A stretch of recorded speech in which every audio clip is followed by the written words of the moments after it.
I took the front seat out because that's the next one of the next thing, and it really fell apart. So it's a mess in here. There's our floor pan. I wanted to paint it in here before I get any farther. And of course my light is closed in the goddamn door. I gotta get the rest of these skins off. I want to get everything painted up, cleaned up, sealed up. It smells like a dumpster in here. So I took off this skin over here, and there's some places that I think I need some wood glue. I don't really feel like dealing with that, but I don't know what you do right now, but deal with it. The gaskets for this window and that window, $500. Well, that's what that looks like.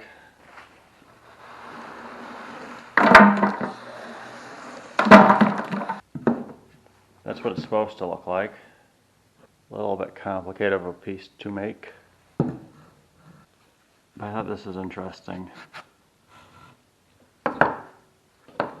This somehow survived.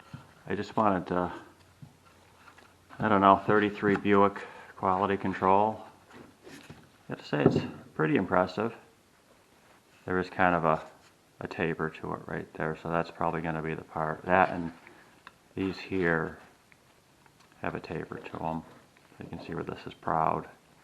I think what you do with something like this is you take it apart in your head and then you build it in accordance with the equipment that you have to work with. It's always best to try to replicate the part the way it was built as close as possible. And I think a good example of that would be, meaning why couldn't you just take and, cut this whole piece out of one slice of wood? And what I'm guessing the answer to that is that, this bolt's in there and you've got a screw that goes down inside there. That gives you a little bit of adjustment on these guys. As the body flexes and it wants to rock around, you're not going to pull this out right here.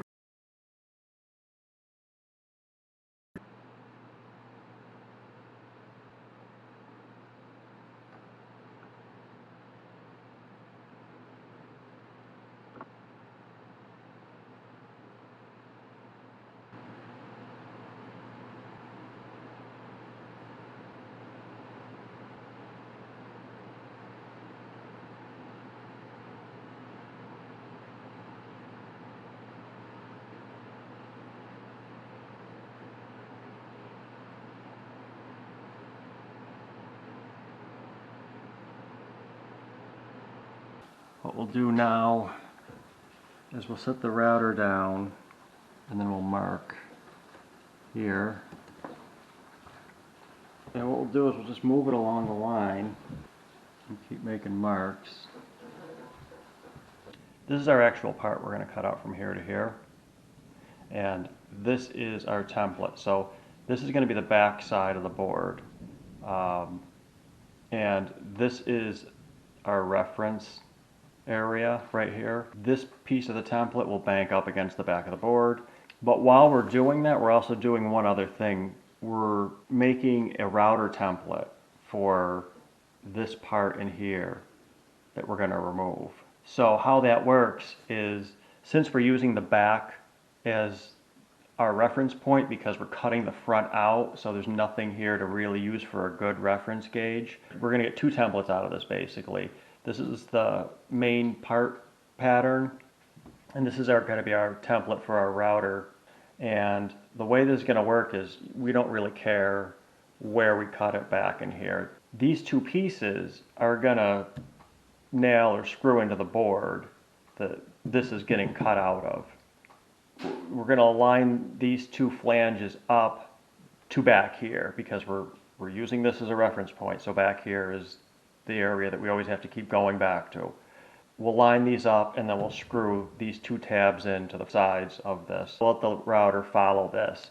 And anywhere that the router cuts with this method, that isn't the area that we need to cut, it doesn't matter. So having the whole full board will help us until we cut this relief out of here. And after I make the template, I think it'll look a little bit more self-explanatory. Okay, so there's our router template and there's our part pattern. So there's our template. Is we're going to line these two lines up to the back side of the board, and then that's going to force the router to cut the profile we need here. This end is going to get translated onto the board. This is going to be this banking point for the pattern, which is actually going to go like that. So you can kind of start to see it come together here. We won't worry about this part because this just gets trimmed out in here somewhere. What I'd say is like try to not butcher this edge up. You want to keep this edge intact because it makes it a lot easier for the table saw. I got a little loosey-goosey with it right there with the router, but still I had enough to keep it flat. You don't want this tipping while you're trying to cut all these out. Okay, so there's that. Now what we got to do is we got to mark this guy out here and cut this. That's what that looks like. So this part here intentionally left a little bit long. We got to fit it in there. You can kind of start to see it take shape. The thing I don't think I did show was this here, our original template. I put this on here. This is the front, so I had to put it on the back obviously because the relief has been cut. I grabbed a different piece of wood because the other one was warped. We'll trim this oversized again, and I'm going to come through here and rip this just so it's above here. So we got a nice flat edge. And then what we'll do is we're going to cut this relief here from the back side of this piece off of this flat edge.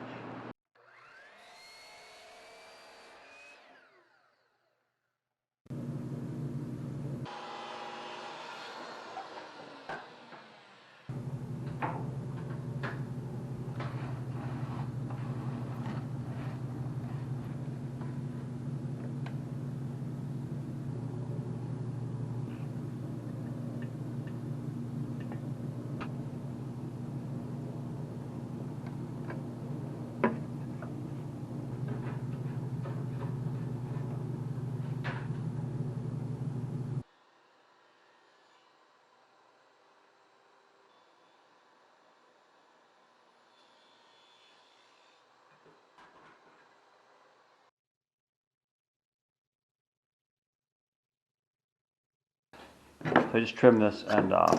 I think this is the point where we want to loosely put these together and make our mark on the actual thing. We don't want to go off the original for this one because we want this to just pretty much match itself now. If there's a little bit of discrepancy between the part and this, we don't want to translate that into here and say cut back in here. You know, I'm exaggerating, but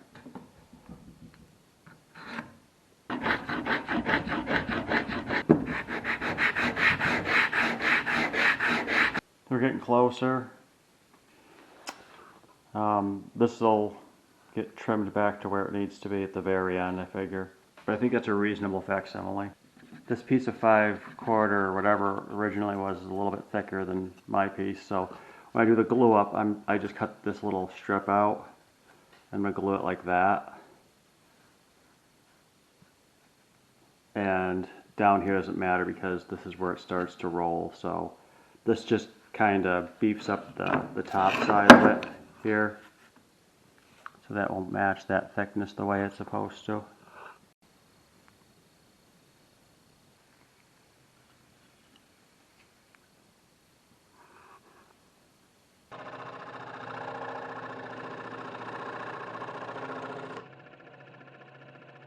I had bought some of this stuff, and that's what I filled with.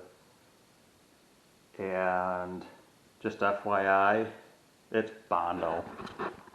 It says some nice stuff on there. Bondo.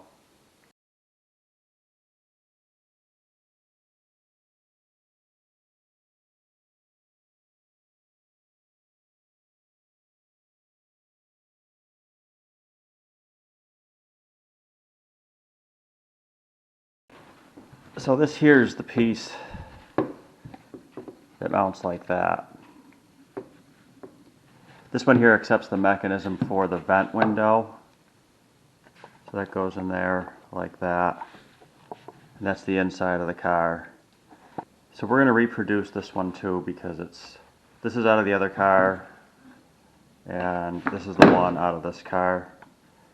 So I'm going to make another one of these. We got to reproduce this recess here. This is where the ashtray mounts in. We don't want to lose our ability to ash our cancerettes.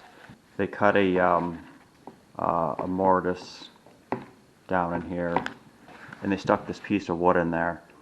And I was trying to figure out why, and I think the answer is because we wanted some nailing for this without tacking the upholstery into the end grain, which is a perfectly good idea. I think it gives it a little bit of integrity as well, because you're using a Forester bit to open that up. And this is also oak. You can probably see it better on this one, where this piece here was just pine. So I think they used stronger wood, and they just did this little trick to stiffen it up. I thought about it for a little while, and I think what I decided I'm going to do is, instead of using a piece of oak, I'm going to use a piece of plywood, because I think plywood's probably going to be a little bit more appropriate as far as strength goes. So now I just have this covered with a piece of paper, banking locations. What I'm going to do is I've got a bushing loaded up in my router that I think is about the right combination. So what I'm going to do is take this distance from the edge of the bit to the edge of the bushing and translate it onto here. Trim that new line, then I've got my pattern to make the router template. Here's our template. Here's our actual piece. The router's just going to follow that bushing and cut it that much. So now I think we start tracing out some of these holes, putting our marks either on the front or the back, depending on which side makes more sense, and cut her out.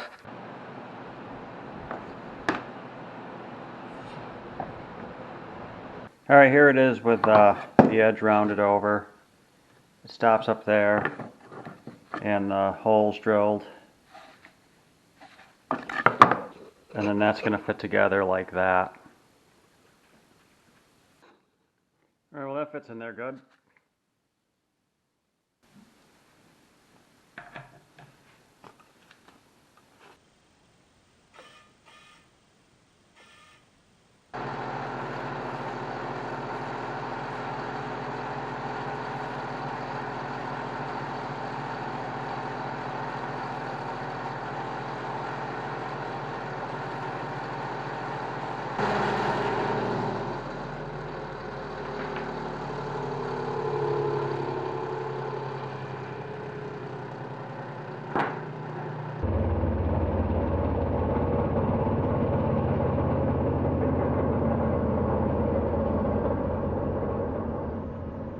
Alright, just drilled some holes in here and bolted these two corner pieces in. Just kind of smooth those out with the inflatable drum. I just kind of winged it.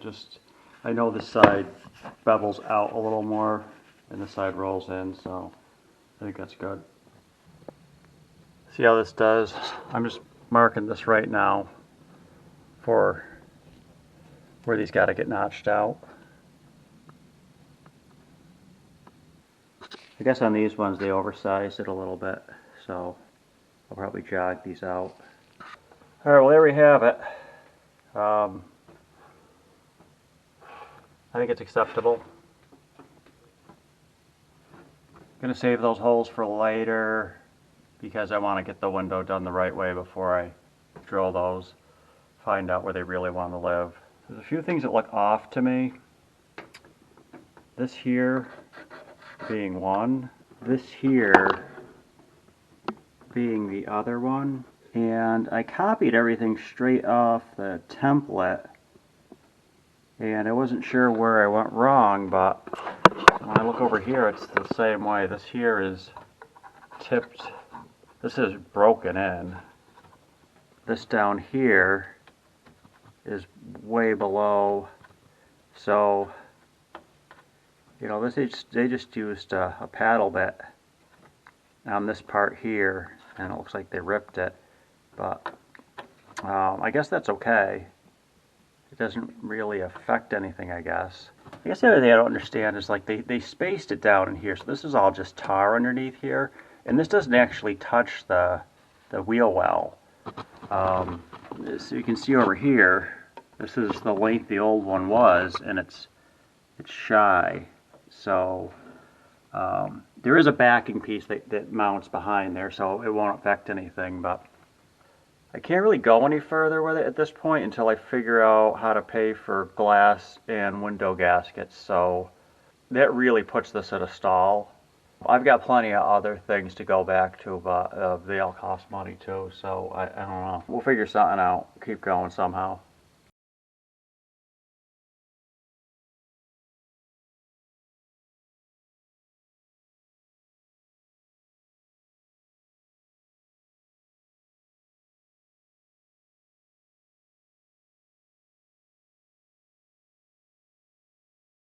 I figure if I came out and popped off some of the low-hanging fruit and got that sense of accomplishment going, you know, that's gonna activate the happy gland in the brain. So yeah, that turned out to be really not true.